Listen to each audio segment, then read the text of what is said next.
ஐயோ என் ராசா, இது என்ன அரண்மனை மாதிரி இருக்குப்பா. இது பார்க்கறதுக்கு ரெண்டு கண்ணு பத்தரக்கொள்ளலையே என்று பாட்டி வியப்பின் உச்சத்திற்கு சென்றார்.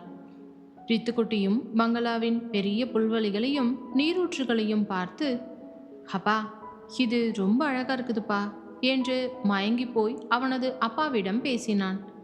அனைவரையும் உள்ளே அழைத்துச் சென்று அந்த பிரம்மாண்டமான வீட்டை முழுசாக சுற்றி காட்டினான் சர்வா. அதன் பிறகு அங்கே நின்றிருந்த விக்ரமிடம், டேய் விக்ரம், பாட்டி ரித்து இன்னைக்கு ரொம்ப டயர்டாக இருக்காங்க. அவங்க தங்கறதுக்காக நம்ம பங்களாவில் ஒரு நல்ல பெரிய ரூமா அலாட் பண்ணி அவங்கள கூட்டிட்டு போடா என்றான். விக்ரமும் புன்னகையோடு, சரிடா சர்வா, பாட்டி வாங்க, நான் அவங்கள ரூமுக்கு கூட்டிட்டு போறேன் என்று பாட்டியை அழைக்க, பாட்டிக்கு அவ்வளவு பெரிய வீட்டில் தனியாக படுக்க ஒரு மாதிரியாக இருந்தது. பாட்டி தயங்கியபடியே ரித்துக்குட்டியின் கைகளை பற்றி கொண்டு, தம்பி விக்ரம், எனக்கு தனியாக படுக்கிறதுக்கு ஒரு மாதிரி பயமாக இருக்குதுப்பா. இவ்வளோ பெரிய வீட்டில் நான் எப்படி தனியாக படுப்பேன்? அதனால் நான் இந்த ரித்துக்குட்டியை என் கூட கூட்டிகிட்டு போகிறேன்ப்பா. என் கூட வந்து படுத்துக்கிறியடி செல்லம் என்று பாட்டி கேட்க, ரித்துக்குட்டி டக்கென்று சர்வாவின் கையை விட்டு விட்டு, ஓகே பாட்டி, நானும் உங்கள் கூடவே வர்றேன். அம்மா, அப்பா, குட் நைட் என்று தன் மழலை குரலில் கூறிவிட்டு பாட்டியின் கைகளை பற்றி கொண்டு ஓடிவிட்டான். விக்ரமும் சர்வாவை பார்த்து புன்னகைத்து, சரிடா சர்வா, உங்களுக்கு தொல்லை கொடுக்கக்கூடாது, நானும் ரூமுக்கு போய் ரெஸ்ட் எடுத்துக்கிறேன், காலையில் பார்க்கலாம்டா என்று சொல்லிவிட்டு நகர்ந்தான். அவர்கள் அனைவரும் சென்ற பிறகுதான் மதுமிதா யோசித்தாள்.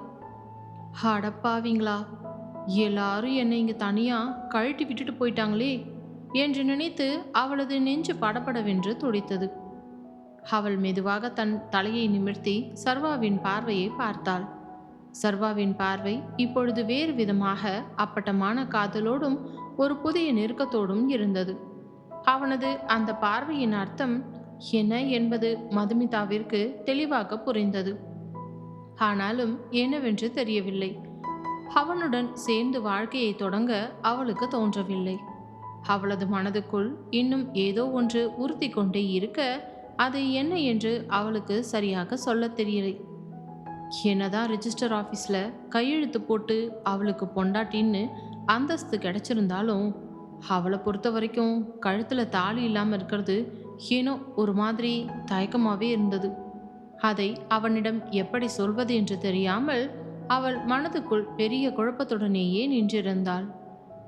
அப்பொழுது சர்வா மதுமிதாவின் முகத்தை பார்த்து, என்ன மதுமிதா, இங்கேயே நின்று என்னமோ தீவிரமாக யோசிச்சுக்கிட்டு இருக்க, தூங்க போறியா இல்லையா என்றவன் அவளது பதிலை எதிர்பார்க்காமல் அவளது கைகளை பலமாக பிடித்து தன்னுடைய பெட்ரூமிற்குள் அழைத்து சென்றான்.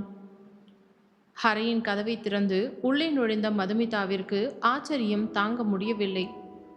ஒரு படுக்கை அறையே இவ்வளவு பெரிதாக இருப்பதா என்று அந்த ஆடம்பர கட்டிலையும் திரைச்சிலைகளையும் பார்த்து திகைத்து திருதிருவென்று முழித்து கொண்டு நிற்க, சர்வா அவளது திகைப்பை பார்த்து புன்னகைத்து, மது, நம்ம பெட்ரூம் எப்படி இருக்கு? உனக்கு பிடிச்சிருக்கா? ஏதாவது பிடிக்கலன்னா சொல்லு, உடனே ஆல்டேஷன் பண்ணிடலாம் என்று அத்தனை காதலோடு கூறினான். மது அவனை நிமிர்ந்து பார்த்து தன் குழப்பத்தை மறைத்து கொண்டு, இல்லை சர்வா, எதுவும் சேஞ்ச் பண்ண வேண்டாம், எல்லாமே நல்லாத்தான் இருக்கு என்றாள் தாழ்ந்த குரலில். உடனே அவன் அவளது கையை பிடித்து இழுத்து சென்று அவளை அந்த மென்மையான மெத்தை மேல் அமர வைத்தான். அவளது முகத்திற்கு நேராக குனிந்தவன், மது, ஓ மனசுக்குள்ள ஏதாச்சும் குழப்பம் இருக்குதா? ஏன் உன் முகம் தெளிவே இல்லாம ஒரு மாதிரியா இருக்கு என்று அவளது கண்களை உற்று பார்த்து கேட்டான். மதுமிதாவிற்கு பதற்றத்தில் இதயம் வேகமாக அடிக்கத் தொடங்கியது. அப்படியெல்லாம் ஒண்ணுமில்லை சர்வா, எல்லாமே திடீர்னு மாறின மாதிரி இருக்குதா, அதான் கொஞ்சம் பதற்றமா இருக்கு, அவ்வளோதான், வேற ஒன்றும் இல்லை என்று சொல்லி சமாளிக்க பார்த்தாள். சர்வா அவளது பதற்றத்தை புரிந்து கொண்டு, சரி மது, நான் போய் முதல்ல ரெஃப்ரெஷ் ஆகிட்டு வந்துடுறேன், அடுத்தது நீயும் போய் ரெஃப்ரெஷ் ஆகிட்டு வா, நம்ம தூங்கலாம் என்று சொல்லிவிட்டு பாத்ரூமை நோக்கி போனான். அவன் குளித்து முடித்துவிட்டு கருப்பு நிற நைட் ட்ராக் மற்றும் டிஷர்ட் போட்டுக்கொண்டு வெளியே வந்தான். வந்தவன் மதுவிடம் ஒரு டவலை எடுத்து கொடுத்து, நீயும் போய் ரெஃப்ரெஷ் ஆயிட்டு வா மது என்றான். டவலை வாங்கிய மதுவின் நெஞ்சுக்குள் பயம் இன்னும் அதிகமானது. ஐயோ, இவன் என்ன நம்மள குளிச்சுட்டு வர சொல்றான்? குளிச்சுட்டு வந்ததுக்கப்புறம் ஏதாவது செய்யணும்னு சொல்லுவானோ? இல்லை, இப்பவே பொண்டாட்டிங்கிற உரிமையை எடுத்துக்குவானோ என்று நினைத்து அவள் மீண்டும் பெரிய குழப்பத்திலேயே நகராமல் நின்று கொண்டிருந்தாள். இன்னும் எவ்வளோ நேரம் இப்படி நிற்க போற மது? குளிக்க விருப்பம் இல்லைனா சரி வா என்று சர்வா அவளது கையை பிடித்து இழுக்க, அவனிடமிருந்து தப்பித்தால் போதும் என்று தோன்றியதால் மது டக்கென்று, இல்லை, நான் குளிச்சுட்டே வந்துடுறேன். ஆனால் குளிச்சுட்டு மாற்றுறதுக்கு ட்ரெஸ் எடுக்கணும், என்னோட பெட்டி என்று தேடியவள், இதோ இங்கே இருக்கு பாருங்க என்று சொல்லி வேகமாக சென்று தன் பெட்டியில் இருந்த இரவு உடையை எடுத்துக்கொண்டு குளியலறைக்குள் புகுந்து கதவை சாத்தி கொண்டாள். சிறிது நேரத்தில் குளித்து முடித்துவிட்டு ஒரு எளிய நைட்டியை மாற்றிக்கொண்டு அவள் வெளியே வர, அங்கே சர்வா பால்கனியில் நின்று கொண்டு யாரிடமோ போனில் தீவிரமாக பேசிக்கொண்டிருந்தான். அதை பார்த்தவளுக்கு சற்று நிம்மதியாக இருந்தது. அப்பாடா, நல்ல வேலை, சர்வா ஃபோன் பேசிக்கிட்டு தான் இருக்கான். அவன் வர்றதுக்குள்ள போர்வையை இழுத்து போத்திட்டு கம்முன்னு படுத்து தூங்கிட்ட மாதிரி நடிச்சிடணும். இல்லைனா இன்னைக்கு பொழப்பு சிரிப்பா சிரிச்சிடும் என்று நினைத்தவள் ஓடிச் சென்று மெத்தையில் படுத்து போர்வையை இழுத்து தன் முகம் வரை போர்த்து கொண்டு படுத்து கொண்டாள். ஃபோன் பேசி முடித்துவிட்டு அறைக்குள் வந்த சர்வாவிற்கு மதுவின் இந்த செயலை பார்த்ததும் குபீரென்று சிரிப்புதான் வந்தது.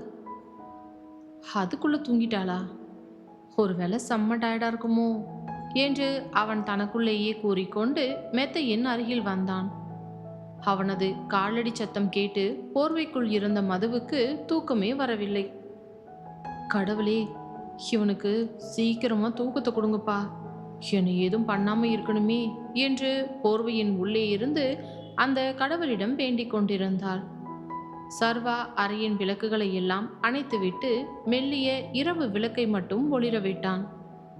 பின்னர் மெதுவாக அவள் அருகே வந்து அமர்ந்து அந்த போர்வையை அவளது முகத்திலிருந்து மெதுவாக விலக்க, போர்வை விலக்கப்படுவது கூட தெரியாமல் உள்ளே திருதிருவென்று முழித்து கொண்டிருந்த மது சர்வாவின் கைகளில் அப்பட்டமாக மாட்டிக்கொண்டாள். அடிப்பாவி, தூங்காம சும்மாவே மூஞ்சில போர்வையை போட்டுட்டு தூங்குற மாதிரி நடிச்சுக்கிட்டு இருக்கியாடி என்று சர்வா அவளது கன்னத்தை கிள்ளி சிரிப்புடன் கேட்டான். மது திருதிருவென்று முடித்தவள், அட கடவுளே, இப்படி அநியாயமா இவன்கிட்ட மாட்டிக்கிட்டனே என்று நினைத்தவள், அப்படியெல்லாம் இல்லை சர்வா, இங்க குன்னூர்ல ரொம்ப குளிரா இருந்துச்சா, அதான் பெட்ஷீட்டை போத்திக்கிட்டேன். இந்த குன்னூர் குளிர் பத்தியும் எல்லாம் உங்களுக்கு தெரியாதா என்று ஒரு அப்பாவி போல தன் முகத்தை வைத்து கொண்டு கேட்டாள். அவளது அந்த அப்பாவியான முகத்தை பார்த்தவனுக்கு சிரிப்புதான் வந்தது. உனக்கு அவ்வளோ குளிரா இருந்துச்சுன்னா நீ என்கிட்ட தானே சொல்லணும். இப்போ பார், உன்னோட குளிரை ஒரே நிமிஷத்துல நான் எப்படி போக வைக்கிறேன்னு மட்டும் பார் என்றான் சர்வா குறும்புடன். அவன் ஏதோ ரூம் ஹீட்டரை ஆன் செய்து குளிரை போக்குவான் என்றுதான் மதுமிதா நினைத்து கொண்டிருந்தாள். ஆனால் அவனது நினைப்பில் மண்ணை எள்ளி போடுவது போல சர்வா பட்டென்று அவளது போர்வைக்குள் புகுந்து அவளை தன் பலமான கரங்களால் இறுக்கமாக அணைத்து கொண்டு அவளை தன் மார்போடு இழுத்து நெருக்கி அவளது நெற்றியில் தன் இதழினை பலமாக பதித்தான். மதுமிதா ஒரு கணம் அப்படியே உறைந்து போனாள். அவளது இதயம் நின்றது போல இருந்தது. சர்வா, என்னடா இப்படியெல்லாம் பண்ற? எனக்கு இப்போ குளிரெல்லாம் போயிடுச்சு, நீ கொஞ்சம் தள்ளிப்பட என்று அவனது மார்பில் கை வைத்து தள்ள முயன்றாள். அவளது தாடையை மெதுவாக தன் விரல்களால் நிமிர்த்தி பிடித்த சர்வா அவளது கண்களை நேராக பார்த்தவன், ஏண்டி, என்னை பார்த்தா உனக்கு அவ்வளோ பயமா இருக்கா? இப்போ நீ என் பொண்டாட்டி தானே, உன் கூட நான் இப்படி ஒன்னா படுக்கிறதுல தப்பு ஒன்றும் இல்லையேடி என்று அத்தனை உரிமையோடு கேட்டான். மது அவனது கண்களை பார்த்து தன் நெஞ்சுக்குள் இருந்த அந்த தாலி இல்லாத குறையை சொல்ல முடியாமல், எல்லாம் ஓகே தாண்டா சர்வா, ஆனால் ஏதோ ஒன்று மனசை தடுக்குது, ப்ளீஸ் கொஞ்சம் நாள் போகட்டுமே, எனக்கு கொஞ்சம் டைம் கூட என்று கெஞ்சும் குரலில் கேட்டாள். உடனே சர்வாவின் முகம் சட்டென்று மாறியது. ஹே மது, ஹே மது, இன்னும் என்னை விட்டு பிரிஞ்சிருக்கிறதுல தான் உனக்கு ஆசையா இருக்கா? இவ்வளோ வருஷம் நாம பிரிஞ்சிருந்ததே பத்தலையா? இன்னுமா நாம பிரிஞ்சிருக்கணும் என்று பாவமாக முகத்தை வைத்து கொண்டு கேட்டான். உடனே மது பதறி போனவள், அப்படியெல்லாம் இல்லை சர்வா, என் மனசுல தோணுனதை நான் சொன்னேன், அதுக்கப்புறம் உன் இஷ்டம் என்று தன் முகத்தை திருப்பிக் கொண்டாள். அவளது அந்த முகமாற்றத்தையும் அவளது கண்களில் இருந்த மெல்லிய வேதனையும் கண்ட சர்வாவிற்கு அவளது மனதிற்குள் ஏதோ ஒரு குறை இருக்கிறது என்பது நன்றாக புரிந்தது. அதே நேரம் அவன் அவளை கட்டாயப்படுத்தவும் விரும்பவில்லை. அவன் அவளது தலைமுடியை லேசாக ஒதுக்கிவிட்டு அவளது கன்னத்தை மென்மையாக வருடியவன், கண்டதையும் யோசிச்சு மனசை போட்டு குழப்பிக்காத மது. இப்ப நாம நிம்மதியா படுத்து தூங்கதான் போறோம். தூங்க மட்டும்தான், புரிஞ்சுதா என்று அவன் அழுத்தமாக சொன்னான். அவன் சொன்ன அந்த வார்த்தையின் அர்த்தத்தை புரிந்து கொண்ட மதுமிதாவின் முகம் அந்த வினாடியில் அத்தனை பிரகாசமாக மின்னத் தொடங்கியது. அவளது பயமும் தயக்கமும் அடியோடு காணாமல் போனது. ஓகே, குட் நைட் சர்வா என்று அத்தனை பாசத்தோடு அவனது மார்பில் கை வைத்து அணைத்து கொண்டு தன் கண்களை மூடினாள் மதுமிதா. சர்வா தன் உதடுகளில் ஒரு மாபெரும் காதலின் புன்னகையோடு மீண்டும் அவளது நெற்றியில் தன் இதழினை பதித்துவிட்டு அவளை தன் அரவணைப்பில் இறுக்கி வைத்து கொண்டு அமைதியாக உறங்கினான். குன்னூரின் பனிமூட்ட இரவில் அத்தனை சோதனைகளையும் கடந்து அந்த இரு இதயங்களும் புதியதொரு புரிதலோடும் மௌனத்தோடும் அமைதியாக உறங்கத் தொடங்கின. மதுமிதா சர்வாவின் மார்பில் முகம் புதைத்து கண்மூடி உறங்கத் தொடங்கிய சில மணி நேரங்களிலேயே குன்னூரின் பனி இரவை கிழித்து கொண்டு அதிகாலை 5 மணி அடித்தது. ஜன்னல் திரைகளை தாண்டிய மெல்லிய பனி வெளிச்சம் படுக்கை அறைக்குள் பரவத் தொடங்கியது. படுக்கையில் லேசாக புரண்டு படுத்த மது தன் அருகில் சர்வாவின் அணைப்பு இல்லாததை உணர்ந்து சட்டென்று திடுக்கிட்டு கண் விழித்தாள். அவளது இதயம் ஒரு நொடி பயத்தில் வேகமாக அடித்து கொண்டது. மெத்தையின் மறுபக்கம் காலியாக கிடந்து போர்வை கலைந்திருந்தது. ஐயோ, சர்வா எங்க போனாரு? விடிய காலையிலே எழுந்து எங்கேயாவது போயிட்டாரா? இல்லை திரும்பவும் ஏதாச்சும் பிஸ்னஸ் டென்ஷனா என்று பதறியபடி மெத்தையை விட்டு எழுந்து தன் நைட்டியை சரி செய்து கொண்டு பால்கனிக்கு ஓடினாள். பால்கனியிலும் சர்வா இல்லை. ஆனால் அங்கே குன்னூரின் அடர்ந்த பனிமூட்டத்திற்கு நடுவே பங்களாவின் பெரிய புல்வெளி தோட்டத்தில் இருந்து ஒரு அழகான மழலை சிரிப்பு சத்தமும் ஒரு கம்பீரமான ஆடவனின் குரலும் காற்றில் மிதந்து வந்தது. மது பால்கனி சுவர் பக்கமாக வந்து கீழே குனிந்து பார்த்தாள். அங்கே தெரிந்த காட்சியை கண்டவளுக்கு ஆச்சரியத்தில் ஒரு நிமிடம் மூச்சே நின்றுவிட்டது போல இருந்தது.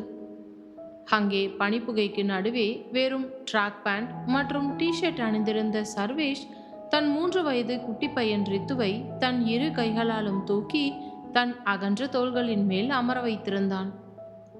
ரித்து சர்வாவின் கலைந்த தலைமுடியை பிடித்து கொண்டு, குதிரை குதிரை வேகமா போப்பா என்று துள்ளி குதித்து கத்திக்கொண்டிருந்தான்.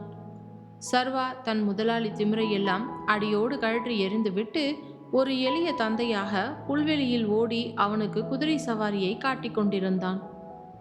அவர்களின் பின்னால் முத்தம்மாள் பாட்டியும் கைகளில் காஃபி கப்புகளுடன் விக்ரமும் நின்று அவர்களை பார்த்து சிரித்து கொண்டிருந்தனர்.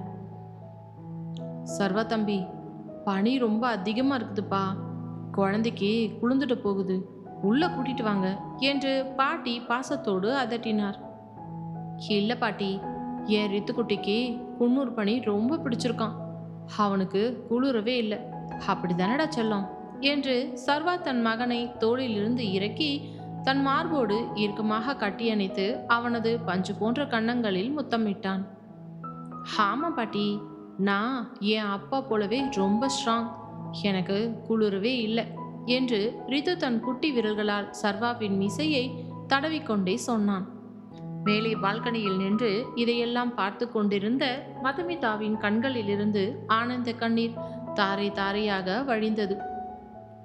இத்தனை வருடங்களாக தன் பையனுக்கு ஒரு அப்பாவின் பாசம் கிடைக்கவில்லையே என்று ஏங்கிய அவளது தாயுள்ளம் அந்த பனிமூட்டத்தில் அணு அணுவாக கரைந்து கொண்டிருந்தது. அவள் தன் கண்ணீரை துடைத்துக்கொண்டு அவசர அவசரமாக கீழே இறங்கி தோட்டத்திற்கு வந்தாள். மதுமிதா கீழே இறங்கி வருவதை பார்த்ததும் ரித்து சர்வாவின் கையை விட்டுவிட்டு அம்மா என்று கத்திக்கொண்டே அவளது கால்களை நோக்கி ஓடி வந்து அவள் கால்களை பற்றி கொண்டான். சர்வா மெதுவாக திரும்பி மதுமிதாவை பார்த்தான். காலை பனி வெளிச்சத்தில் கலைந்த பாப்கட் கூந்தலோடும் அழுது வீங்கிய கண்களோடும் நின்ற தன் மனைவியை கண்டதும் அவனது உதடுகளில் ஒரு மாபெரும் காதலின் புன்னகை அரும்பியது. அவன் மெதுவாக அவளது அருகில் வந்தவன், என்ன மது, அதுக்குள்ள முழிப்பு வந்துடுச்சா?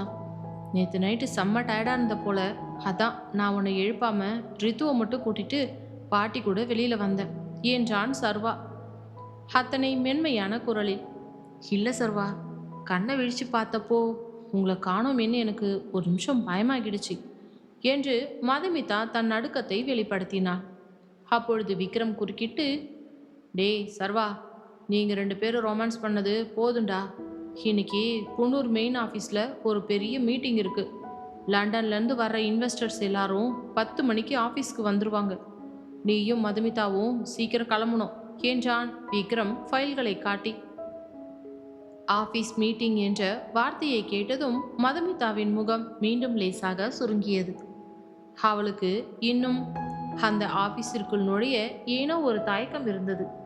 நேற்று வரை அங்கே வேலைக்காரியாக அசிங்கப்பட்ட நினைவுகள் அவளது நெஞ்சை குடைந்தன.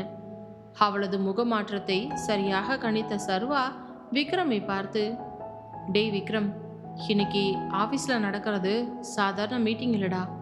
அன்னைக்கு குன்னூர் ஆஃபீஸில் வச்சு என் அம்மா அப்பாவும் பிரீத்தியும் மதுமிதாவை வேலைக்காரன்னு சொல்லி என் கண்ணு முன்னாடி அசிங்கப்படுத்தினாங்கல்ல, அதே ஆஃபீஸ் ஊழியர்கள் மேலாளர்கள் அத்தனை பேருக்கு முன்னாடியும் மதுமிதா யாருன்னு நான் அதிகாரப்பூர்வமாக காட்ட போகிறேன்.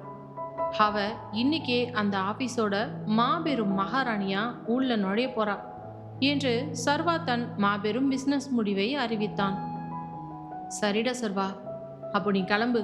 நான் ஆஃபீஸில் அத்தனை அரேஞ்ச்மெண்ட்ஸையும் கச்சிதமாக பண்ணிடுறேன் என்று விக்ரம் புன்னகையோடு காரை நோக்கி கிளம்பினான். சர்வா மதுமிதாவின் கைகளை பற்றி கொண்டான். மது, போய் குளிச்சுட்டு ரெடியாகி ஒரு மாபெரும் பிஸ்னஸ் சிஇஓக்கு உரிய கம்பீரமான உடையில இன்னைக்கு நீ ஏன் கூட வரணும்டி. உன்னோட தகுதியை இன்னைக்கு குன்னூர் உலகமே பார்த்து நடுங்கணும் என்று அவளது நெற்றியில் முத்தமிட்டான். மது தன் கணவனின் கண்களில் இருந்த அந்த மாறாத நம்பிக்கையை பார்த்து தன் தலையை அசைத்தாள். மணி சரியாக 9:30 ஆகியிருந்தது.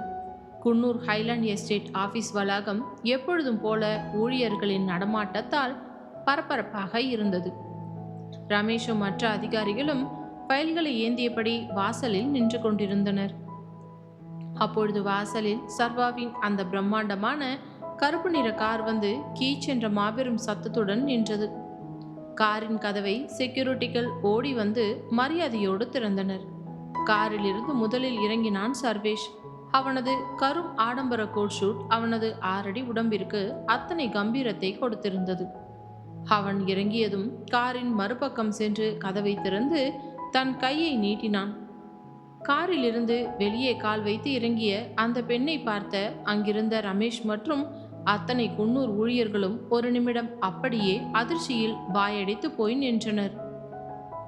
சிலருக்கு கையில் இருந்த ஃபைல்கள் கீழே விழுந்தன. அங்கே சாதாரண பருத்தி புடவையில் அழுது கொண்டிருந்த வேலைக்காரி மதுமிதா இல்லை.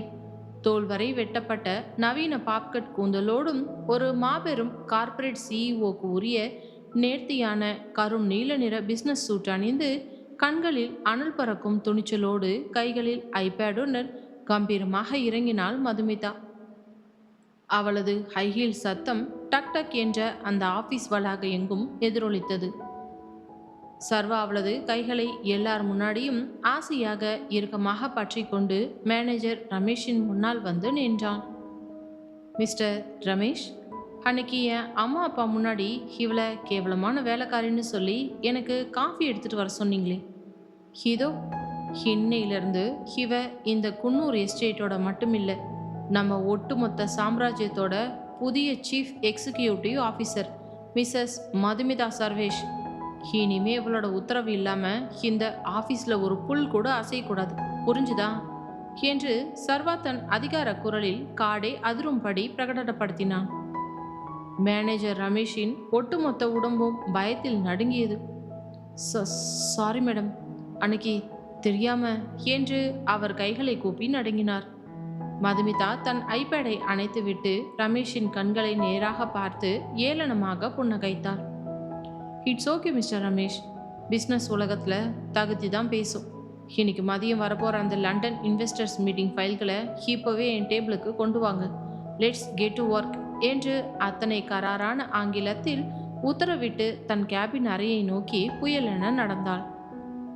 சுற்றியிருந்த அத்தனை ஊழியர்களும் எழுந்து நின்று அவளுக்கு மரியாதையோடு கைகூப்பி வழி அனுப்பினர். சர்வாவின் வஞ்சக ஈகோவும் அவனது பெற்றோரின் அசிங்கமான சதிகளும் அந்த குன்னூர் மண்ணில் மதுமிதாவின் காலடி சத்தத்திற்கு முன்னால் அடியோடு சுக்குநூறாக உடைந்து சிதறியதை அந்த பனிமூட்ட காலை பொழுது அத்தனை பெருமையோடு வேடிக்கை பார்த்து கொண்டிருந்தது.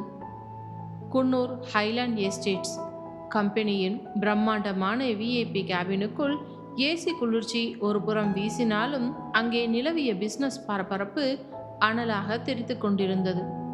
தன் சொந்த இருக்கையில் அமராமல் பக்கத்தில் இருந்த சோஃபாவில் தன் நீண்ட கால்களை நீட்டி அமர்ந்து கைகளில் பிளாக் டீயுடன் தன் மனைவியின் ஒவ்வொரு அசைவையும் அத்தனை பெருமையோடும் ஆசையோடும் பார்த்து கொண்டிருந்தான் சர்வேஷ். அவனது கரும் சாம்பல் நிற ஆடம்பர கோட் சூட் அவனது தோள்களில் கம்பீரமாக படர்ந்திருக்க அவனது கண்கள் மட்டும் மதுமிதாவை விட்டு ஒரு வினாடி கூட நகரவில்லை.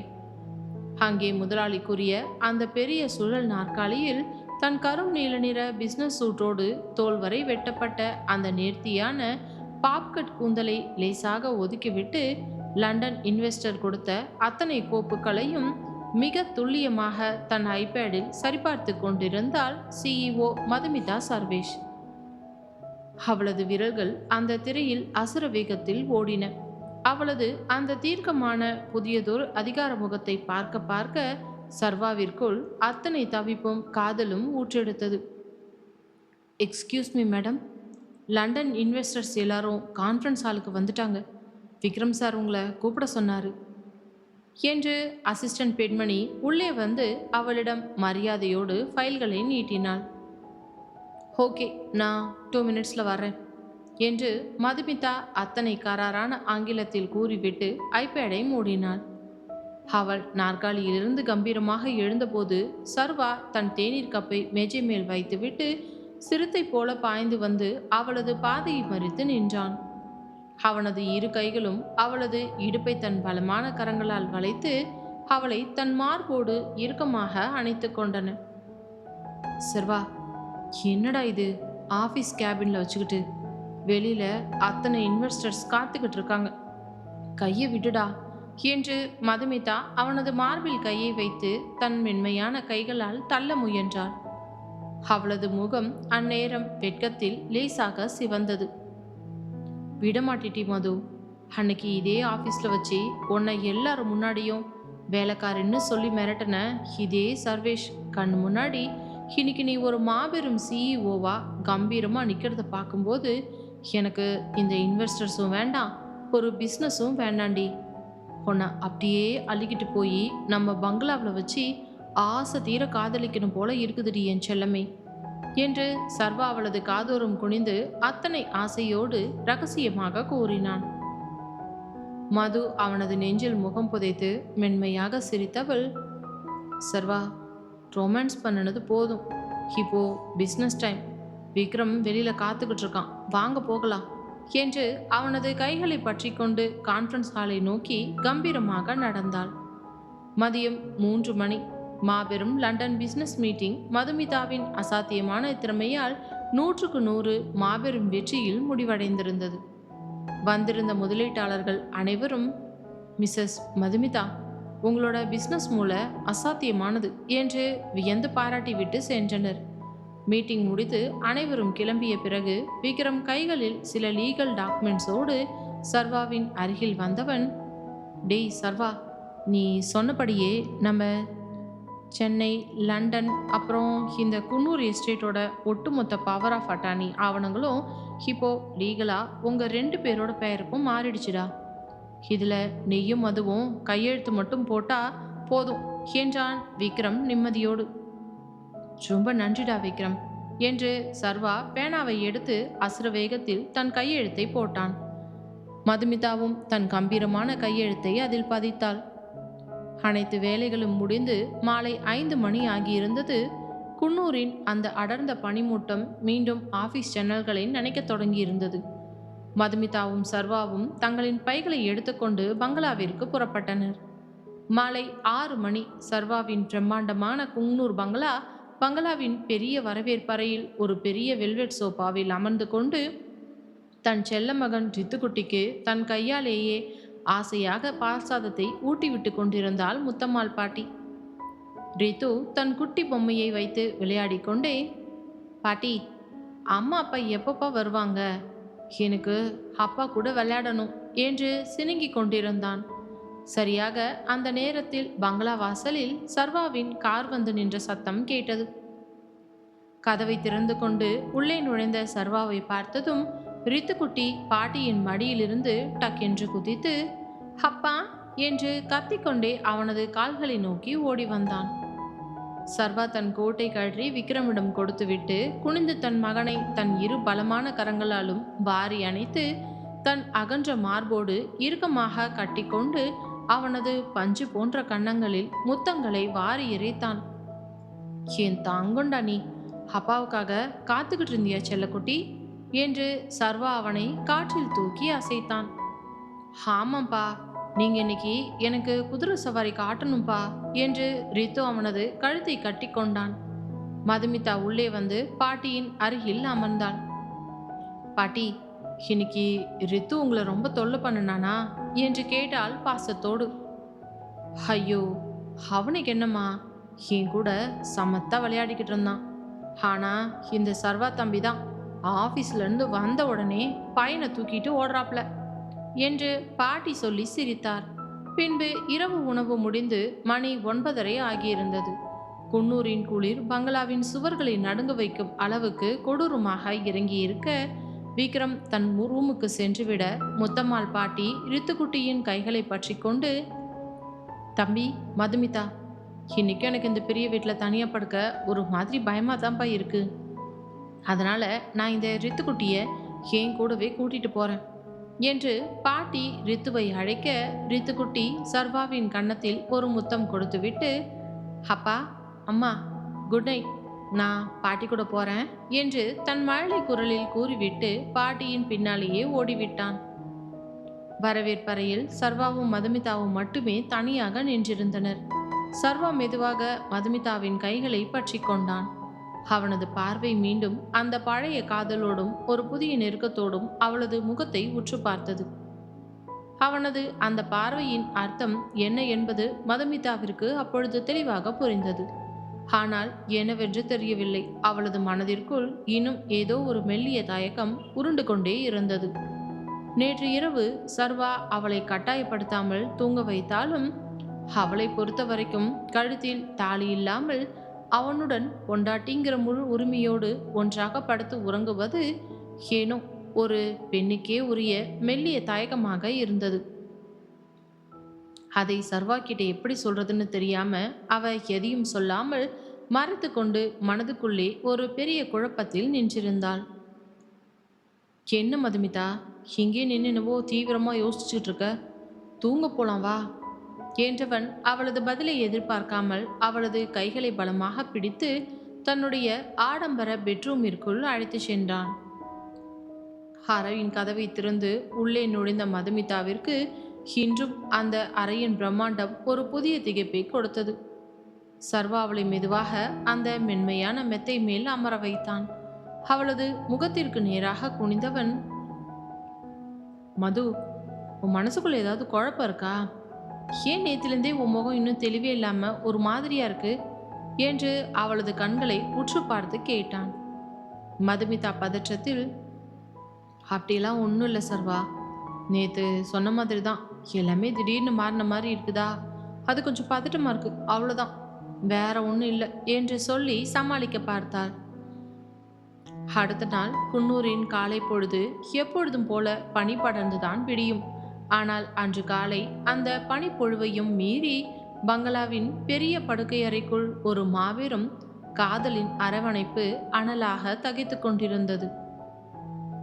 மெத்தையில் சர்வாவின் அகன்ற மார்பின் மீது தன் தலையை சாய்த்து அவனது ஒரு கை வளைப்பிற்குள் அத்தனை பாதுகாப்பாக உறங்கிக் கொண்டிருந்தாள் மதுமிதா. அவளது பாப்கட் கூந்தல் அவளது நெற்றியில் லேசாக விழுந்து கிடக்க, காலை நேரத்து மெல்லிய சூரிய வெளிச்சம் ஜன்னல் வழியே அவளது முகத்தில் பட்டு எதிரொலித்தது. சர்வா எப்பொழுதோ கண் விழித்திருந்தான். அவனது வலது கை மெதுவாக மதுமிதாவின் தோள்களை வருடி கொண்டிருக்க, அவனது கண்கள் மட்டும் அவளது தூங்கும் முகத்தையே ஹிம்மை கொட்டாமல் பார்த்து கொண்டிருந்தன. நேற்று இரவு அவள் போர்வைக்குள் ஒளிந்து கொண்டதும் பின்னர் தன்னிடம் ஏதோ ஒன்று மனசு தடுக்குது சர்வா, எனக்கு கொஞ்சம் டைம் கூட என்று தயங்கியதும் அவனது மூளைக்குள் ஓடிக்கொண்டே இருந்தது. இவளுக்கு ஏன் இன்னும் என் மேல முழுசா உரிமை எடுத்துக்க தயக்கமா இருக்கு? ரெஜிஸ்டர் ஆஃபீஸில் வச்சு அத்தனை பேருக்கு முன்னாடியும் ஏன் பொண்டாட்டின்னு அழகாக கையெழுத்து போட்ட பிறகும் இவன் மனசுக்குள்ள ஏதோ ஒரு குறை இருக்கே, அது என்னவா இருக்கும் என்று சர்வா தீவிரமாக யோசித்தான். அவனது கூர்மையான பிசினஸ் மூளை சட்டென்று ஒரு விஷயத்தை கணித்தது. அவனது கண்கள் மெதுவாக மதுமிதாவின் கழுத்து பகுதியை நோக்கின. அங்கே ஒரு மெல்லிய தங்கச்சங்கிலி மட்டுமே இருந்தது. அந்த நொடியில் சர்வாவின் நெஞ்சுக்குள் ஒரு மாபெரும் மின்னல் வெட்டியதும் அவனது அத்தனை கர்வமும் ஈகோவும் அந்த ஒரே வினாடியில் சுக்குநூறாக உடைந்தது போல இருந்தது. அட கடவுளே, ரெஜிஸ்டர் ஆஃபீஸில் கையெழுத்து போட்டால் மட்டும் ஒரு பொண்ணுக்கு அது முழுமையான திருமணமாக ஆகிடுமா?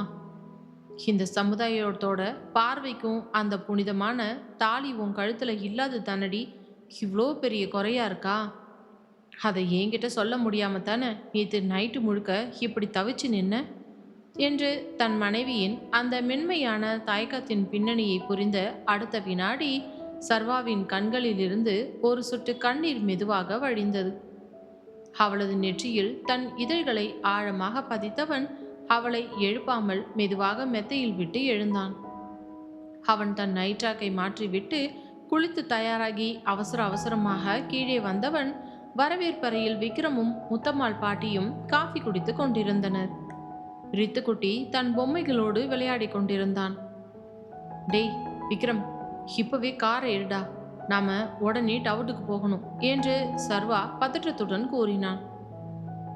என்னடா சர்வா, விடி காலையிலே எங்கடா போகணும், என்ன விஷயம் என்று விக்ரம் திகைத்தபடி கேட்க, பாட்டியும் பதற்றத்துடன் என்னப்பா சர்வா என்னாச்சு என்று கேட்க, பாட்டி உங்ககிட்ட ஒரு முக்கியமான விஷயம் கேட்கணும். எங்கள் குடும்ப முறைப்படி மஞ்சள் கயிற்றுல தாலி கோக்கிறதுக்கு என்னென்ன விவரங்கள் வேணும் பாட்டி? குன்னூரில் இருக்கிற டாப் நகை கடைக்கு இப்போவே ஃபோன் பண்ணி ஹக்மார் தங்கத்தில் ஒரு தாலியை ரெடி பண்ண சொல்லுடா விக்ரம் என்று சர்வா தன் அதிரடி பிஸ்னஸ் பாணியில் உத்தரவிட்டான்.